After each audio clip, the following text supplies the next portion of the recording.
हम सब एक ऐसे सिस्टम से गुजरे हैं जिस पर शायद ही कभी सवाल उठाया गया हो।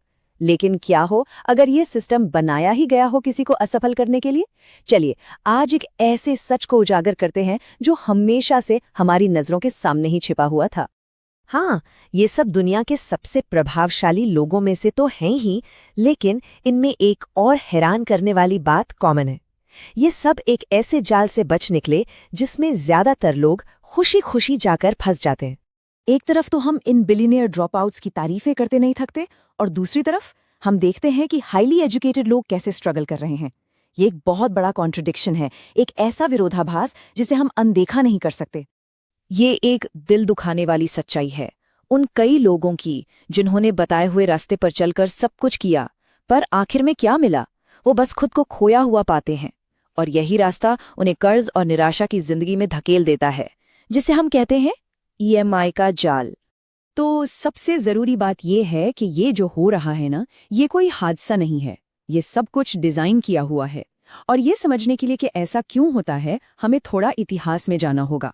हमें पूछना होगा, आखिर ये सिस्टम बनाया किसने और किस मकसद से?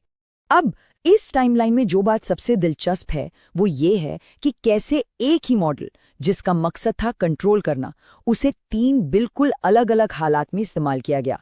प्रशिया के सैनिकों से लेकर इंडस्ट्रियल वर्कर्स और फिर ब्रिटिश इंडिया के क्लर्कों तक।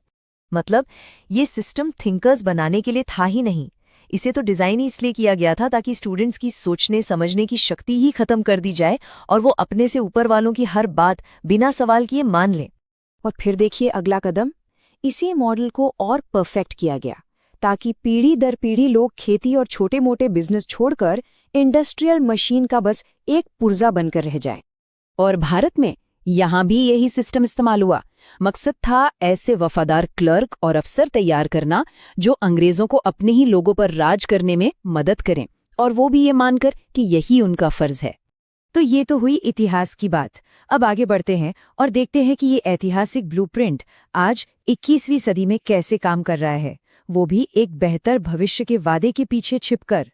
ये लेगेसी आज भी जिंदा है। स्कूल से लेके कॉलेज तक ये पूरी प्रक्रिया ऐसे एम्प्लॉयज बनाने के लिए ही इंजीनियर की गई है जो महीने की सैलरी के बदले में बस ऑर्डर्स फॉलो करें। ये जो मानसिकता है ना, ये इसी सिस्टम का सीधा नतीजा है।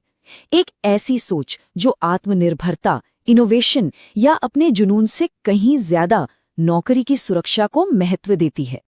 और इस सिस्टम का नतीजा क्या है, ये नंबर देखिए। सालों की पढ़ाई, लाखों रुपए खर्च, और उसके बाद भी 25 साल से कम उम्र के लगभग आधे ग्रेजुएट्स बेरोजगार हैं। और सोचिए, जिन्हें नौकरी मिल भी जाती है उनकी फाइनेंशियल रियलिटी भी कितनी चौंकाने वाली है। अमेरिका में एक ट्रक ड्राइवर भारत के एक इंजीनियर से 10 गुना ज्यादा कमा सकता है। 10 गुना! और ऐसा नहीं है कि ये सिर्फ छोटे मोटे कॉलेजों की कहानी है। नहीं, देश के टॉप इंजीनियरिंग इंस्टीट्यूट्स आईआईटीज में भी एक गारंटीड हाई पेइंग जॉब का जो वादा था वो अब टूटने लगा है।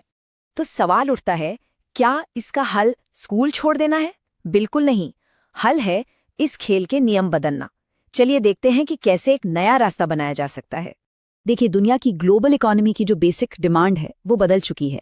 जो स्किल्स 100 साल पहले काम आती थीं वो आज दौलत नहीं बना सकती। तो फिर इस जाल से निकला कैसे जाए? इसके लिए हैं 4 नए नियम। पहला, मार्कशीट से ज्यादा स्किल्स को प्राथमिकता दें। प्रैक्टिकल हाई वैल्यू स्किल्स सीखने पर फोकस करें। दूसरा, खोज को प्रोत्साहित करें। बच्चों को फिजिक्स, केमिस्ट्री से बाहर निकलकर अलग अलग इंटरेस्ट्स एक्सप्लोर करने दें। तीसरा, उन्हें रियल वर्ल्ड का एक्सपीरियंस दें। और चौथा, एक पैशन ड्रॉप ईयर लेने के बारे में सोचें। ये तैयारी के लिए नहीं बल्कि खुद को खोजने के लिए। सोचिए जरा, अपनी जिंदगी का 25% हिस्सा इस सिस्टम में लगा लेना, सिर्फ किसी ऐसे इंसान के लिए काम करने के लिए जिसने शायद खुद इसमें इतना वक्त भी नहीं बिताया हो। तो आखिर में सवाल इसी विडंबना को पहचानने का है कि क्या किसी और का सपना पूरा करते रहना है या फिर अपने सपनों की नींव रखनी शुरू करनी है। तो आखिर में फैसला इसी एक बात पर आके रुकता है, क्या उसी कन्वेयर बेल्ट पर चलते रहना है जो सदियों पहले डिजाइन की गई थी, या फिर कंट्रोल अपने हाथ में लेकर एक ऐसा रास्ता बनाना है जो सच में अपना हो।